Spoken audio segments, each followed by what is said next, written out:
that's another issue we can talk about. Supervisor Colfax. It was to the first part of that. Okay. If we are going in that direction, I can't think of a better use of my $4,000.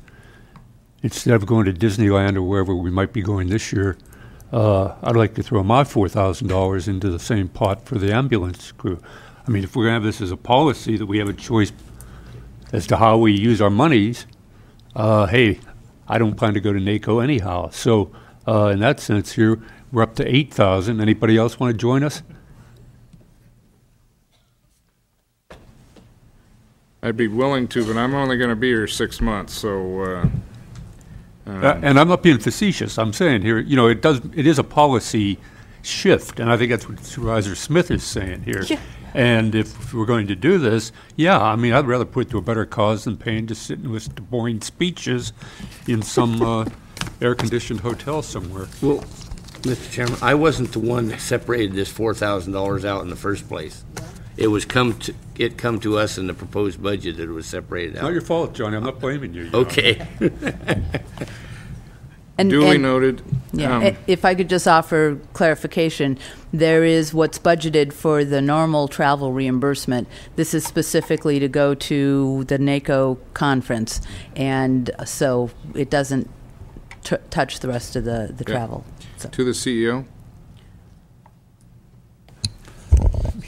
Thank you. I was actually going to ask a question of Meredith because I thought the new Munis system could accommodate tracking board members' budgets individually through cost accounting.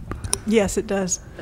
So the system is in place to respond to Supervisor Smith that we can track each supervisor's expenditures through cost accounting for your budgets.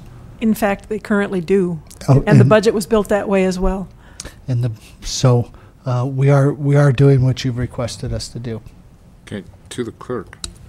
Yes, just to concur with what Mr. Mitchell and Ms. Ford indicated, although it's not a formal policy by district, we have built the allocations based upon your selected individual stipends, and there has also been an allocation set aside for new equipment if there, come the election in November, there's a change, and we know that Supervisor Wattenberger, so we have set aside some amount of money to account for that pursuant to your adopted board travel policy.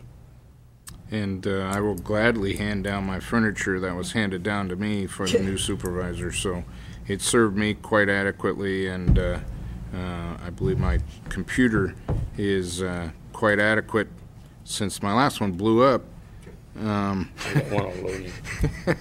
So I think at least the second district is going to be well served. To Supervisor Smith. Thank you. Yes, of course, the accounting is by expenditures per supervisor. It's always been that way. Of course, that accounting is in place. What has been in place in the past, though, is flexibility. When I got here, one supervisor had used very little of their travel money, and they allowed another supervisor to use some of the travel money. So that's all I meant, was not about the accounting aspects, but the flexibility to move it from supervisor to supervisor based on, is it a telephone expenditure or a travel expenditure? One supervisor is going to 2 conferences, one's not going at all, just that kind of flexibility. That's all I was saying. Okay, we've now used $4,000 worth of speaking time, so. $242 million appropriations budget we're talking about, and we're spending all afternoon over it. Why in the hell did you even bring this up, Tom? What did we hire you for after all? Why didn't you just call me up and say, pinch and stay home?